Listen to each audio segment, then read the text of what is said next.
Dr. Kym Jenkins, thank you very much for coming on board.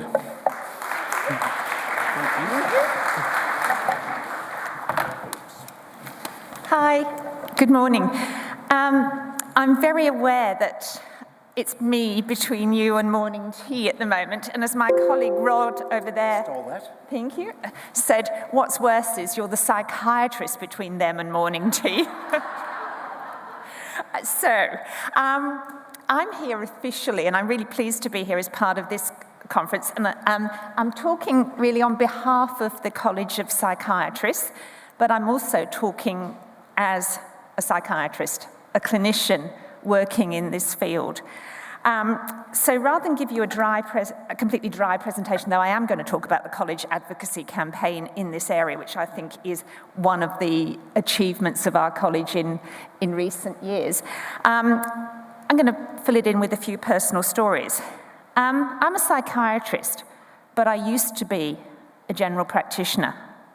I started my psychiatry training in 1993, I think, and after a stint in an inpatient ward, I moved out into the community. And I saw patients that I'd seen in the inpatient ward, the same patients in the community. And I thought, I don't recognize you. You're twice the person you used to be. And I'm like, where's the blood pressure cuff? Where's the scales? We need to do some weight monitoring here. So there was still the GP in me wanting to do some health checks. And the clinic's like, no, we don't have any scales. So I brought my own in from home. That was 1992. We've moved on, thank goodness. This is part of our dialogue. Physical health and mental health go together. So that was my training experience. If I can work this, and this is going to be one of those where the glasses go on and off all the time, so excuse me when I do this. I don't need to tell this audience about this slide. It's the purpose of this conference. But we look at those illnesses that have much higher rates in people with serious mental illness. I'll just highlight the bottom one. When I was a medical student in the UK, in 1979, I did an elective in surgery. And this was a really lovely surgeon, took me on home visits.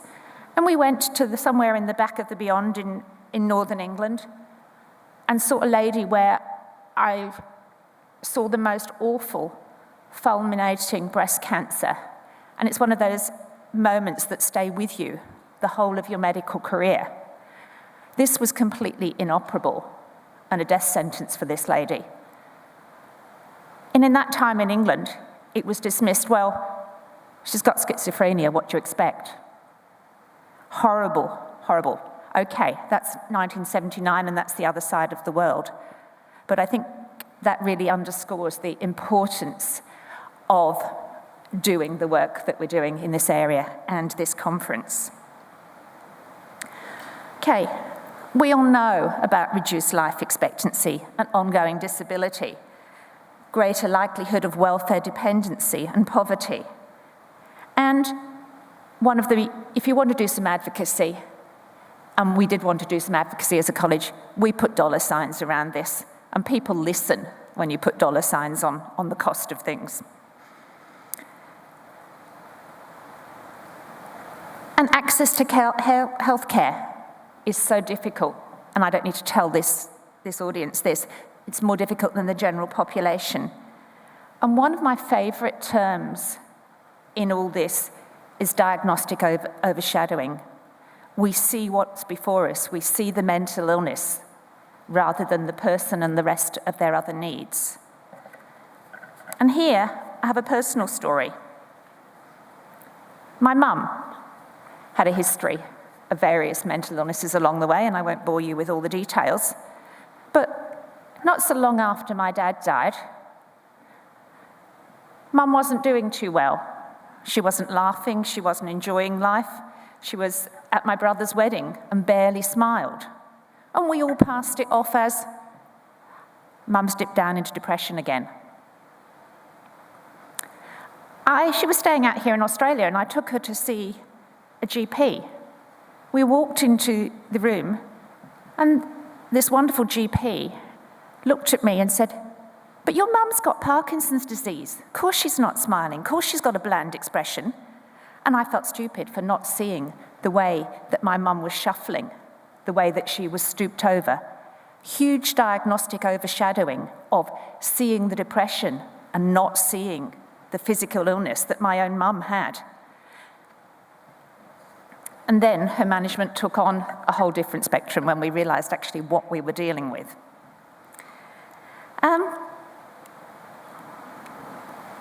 So what do we as psychiatrists need to be doing? We've heard what the nurses are doing, but as psychiatrists, I think that we have a really important role in addressing stigma, monitoring the side effects of any antipsychotic medication and other medications, not just antipsychotics.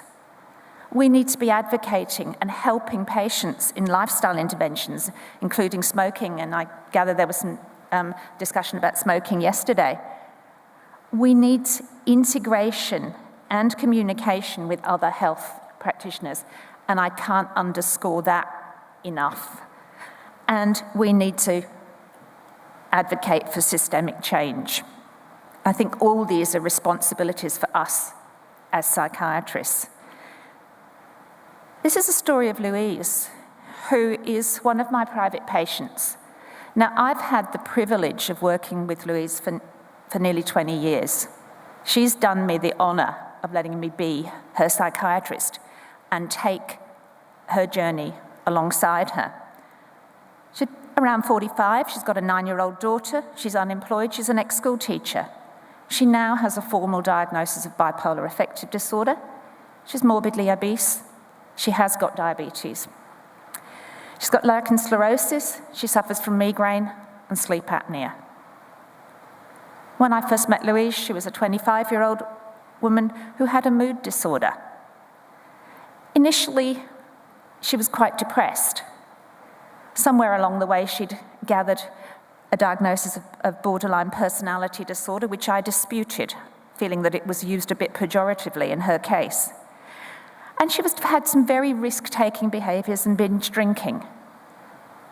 And we negotiated her 20s. She got married. She had a severe postnatal depression, and she had increasing frequency of mood swings with hypomania. And then a frank episode of mania when she took some of her husband's prednisolone. And her mood's always been predominantly depressed, but with a very high risk of having another manic episode. And past treatments has included antidepressants of various classes and lithium. And currently, she's really quite happy because her mood's quite stable on a combination of sodium valproate and lamotrigine. But that has come at the expense of a lot of physical health problems. The depression for Louise decreases her activity. She's more sleepy as a result of the medication and the depression. She's lost confidence to go to work, so she stays at home, and she's more inactive, sleeping during the day. Her weight gain has been steady over the years, and we've heard a lot about weight gain this morning, really. Obesity has led to difficulty in conceiving a second child, a lot of grief and loss to deal with there. The diabetes is poorly controlled because of her depression. The sleep apnea in itself leads to excess resting during the day and decreased exercise tolerance. And when she did start exercising again, she got stress fractures in her feet. And she has headaches, and this increases her social withdrawal further. And she went off to see a neurologist who didn't communicate with me, put her on propranolol for her migraines, and guess what? Her depression got worse. Hence the need to emphasize that need that we need to communicate.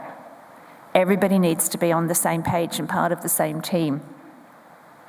So there was a disengagement from life, marital stress, financial stress, consideration of a disability pension at the time. And this lovely 9-year-old daughter had her own issues becomes parentified, looking after mum all the time, and Louise feels more guilty. Hence the importance of our college advocacy campaign. So in 2014, the college board identified advocacy as a strategic priority for the college. We hadn't done enough work in advocacy up until that point. And physical health and life expectancy with people with serious mental illness was the focus of our first campaign. And it was really about a patient-centered focus.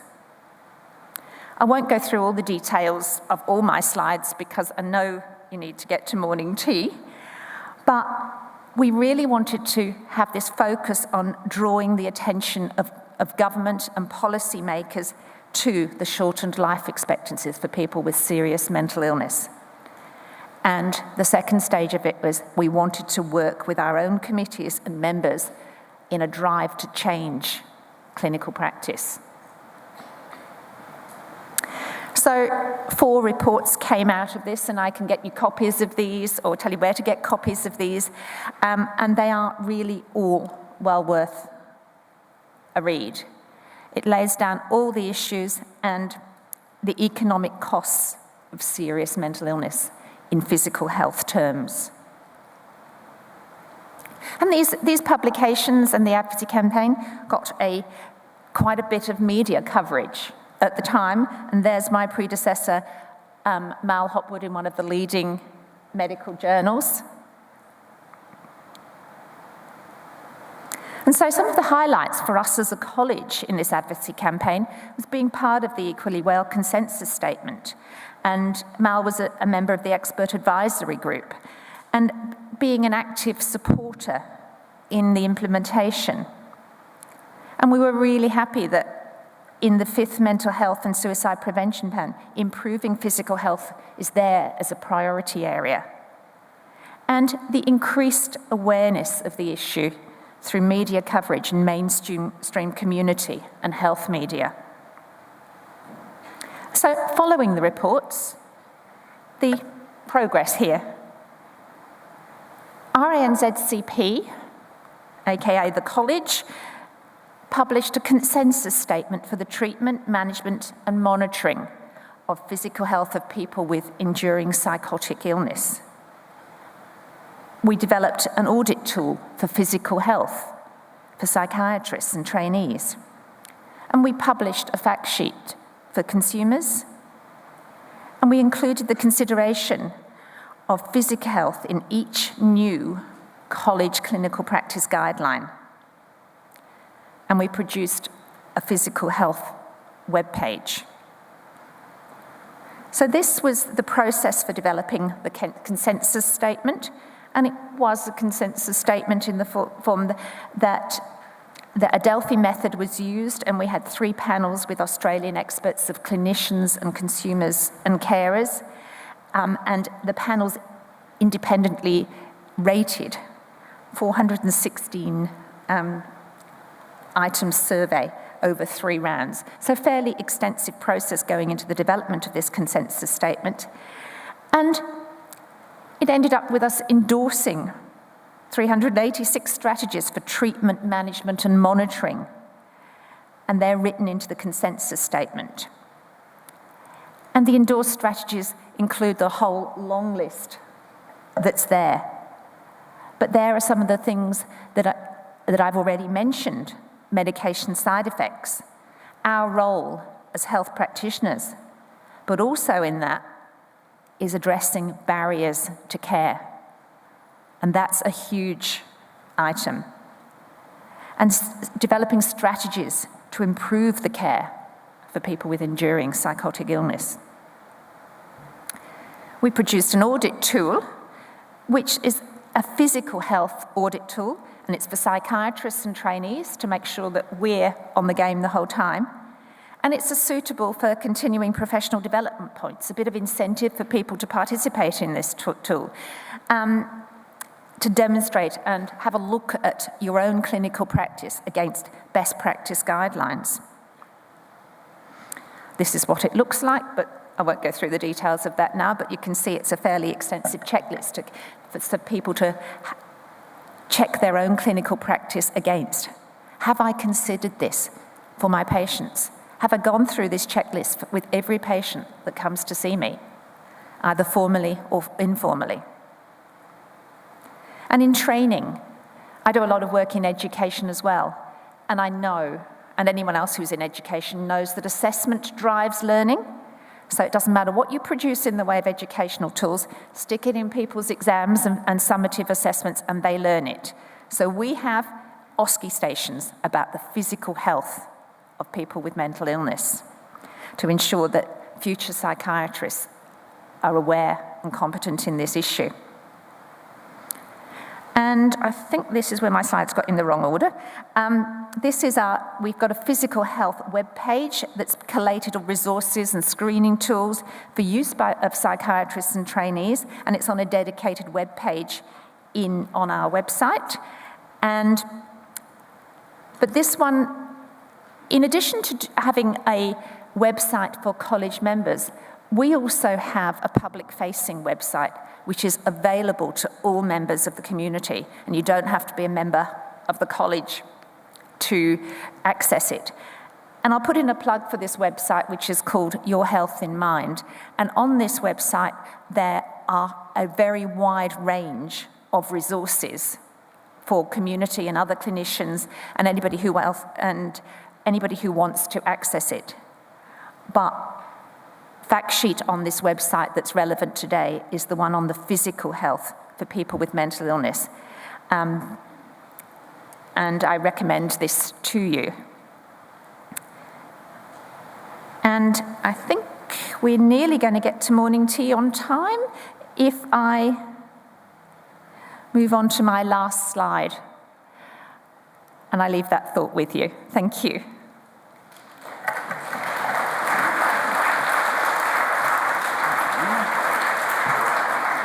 Stick around for some questions if that's all right. That's okay, yeah. Thank you. Yeah. Such a little thank you. Thank you. Pardon me. All right, we've got about 5 minutes before we head off to morning tea. Did I get that far ahead? No, you're doing very well. Thank you very much. Does anyone have any questions for Kym? We've got a couple of people roaming around with microphones, but I might start us off if that's all right. Yeah, you can, yeah. I'm wondering, I guess it can be difficult when you're working with a psychiatrist. I think you've got some fantastic tools that have been developed for training and education. I'm wondering, I guess, how, as a patient, you might deal with the short appointment time that you're working with, often with a psychiatrist who might have 15, 20 minutes. How you might deal, I guess, with the complex issues of balancing medication with physical health, and how you can best advocate for yourself to get your psychiatrist to work with you on that issue. No hard one, though. I'm going to say, what a question. Ease me in gently here. I think what we're talking about is a need for system change here. 15-minute appointments aren't much use to anyone, really. You can barely walk through the door.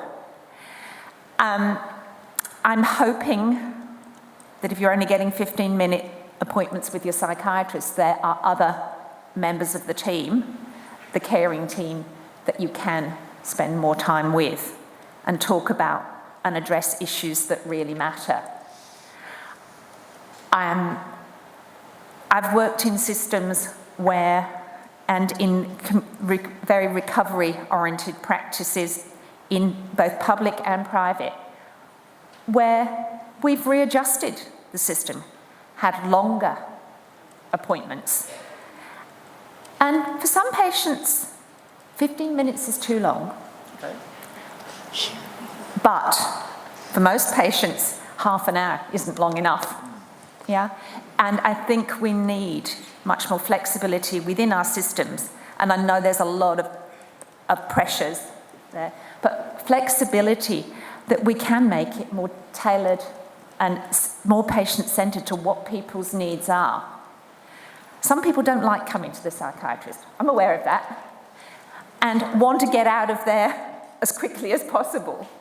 And much more meaningful work is done with a case manager or a mental health nurse or other members of the clinical team. But as long as we're all working as a team, And as a psychiatrist, I know what is going on for my patients. Because any prescribing, it's my pen that writes that script or my computer that writes that script, and I carry the can for the medications. But inside of me, I carry the can for my whole of patient care. Yeah. Thank you. Are there any other questions from the audience? Yeah, hi.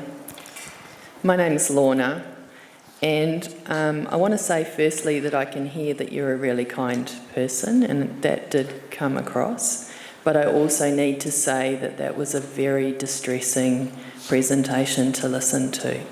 From my perspective, which is as the daughter whose mother's clinical notes might look very similar to what you put up on the screen, I want to say that I've had a recent conversation with her, and my relationship with my mum, she's very proud of what I do and she's happy for me to share our story. So I have her permission to say this. But our relationship has been very difficult, and I'm reconnecting with her in a different way. And we had a phone call the other day, and she said to me, you know, Lorna, I think our lives would have been really different if I'd been offered therapy instead of medication. And what I'm not hearing in your presentation is the profound impacts, physically and psychologically, emotionally and spiritually, of trauma, and the intergenerational impacts. My mother's trauma history and story was not heard or seen or responded to, except to say, I can't talk to you about that, you need to talk to someone else. And that trauma ended up impacting on our family in profound ways, so that I'm now having to deal with my own trauma story. So I would ask you, when you're presenting, to think about trauma, to think about people's stories, and to think about how you present that. Thank you so much for that comment, and I apologise for any distress I may have caused you or anybody else in the audience. I can give you a slightly more optimistic update on Louise's story, even though... I don't require that. I think that's enough. Yeah. No. I've probably got time for one more quick question. Karen. Yeah, is it on? Yes. Oh, good. It's more of a comment, really, and actually relates to what you said, Lorna. It's about... It is hard to listen to that, and that was one of the things we took into account in New Zealand, that for people who have their own experiences, it's really hard to hear some of those statistics and those things. But this is a comment. My thing about it was, I keep getting bad news. Like, I don't want to go to doctors or psychiatrists because they keep finding things wrong with me. What's with that, by the way? Because I'm perfect. But no, we have no rubrics, or we have no things that give people hope. And by that I mean assesses where the things you do that do make a difference add stuff to your life. And I think that's a vital bit we're missing, because people feel overwhelmed, I do, and I know many of my peers do, by all this stuff. We're straddling multiple systems, and we are the ones negotiating it. But I remember reading this one thing that said, if you do this one thing, it will add this to your life, and it was doing 10,000 steps a day. And I so do 10,000 steps every day. And when I go to bed at night and think, oh, my heart feels a bit weird, or, you know, all that stuff, or I feel a bit crazy today, I think, but at least I did my 10,000 steps. So I kind of think we need some positive measures that tell people they're doing good, as well as all the stuff that says, you might have a bit more risk here. You know, I think that's a missing bit. I really do. Yeah. I think the hope in this situation is that we're talking about it we're addressing it. I know the statistics were confronting and horrible, but we cannot let it stay at that. We have to do this work. We have to progress. This is what I want to happen. I want this caterpillar to become a butterfly. And that is, but we have to know where we're starting from. I don't think we've got the measures yet to know how far along the line we've come. But we're certainly not where we were in 1992 when I had to take my own scales into the clinic to help people with their weight management. We're certainly not where I was back as a medical student in the UK. But we have got a lot of work to do in this area. The last thing I want to do is leave you without hope, but we can't give up. We're not there yet. Just one more. Just one more. This is more a comment, really. I think we can't always be looking at systems for change. Yes, that's ideal, but every single individual in someone's journey has the opportunity to make a difference. And I think we all need to stop blaming the system and actually start by working with an individual as an individual, because we can all make a difference. Absolutely. Individually tailored therapy is so important. Yeah. I'm really sorry, we are actually out of time. It's time for a break.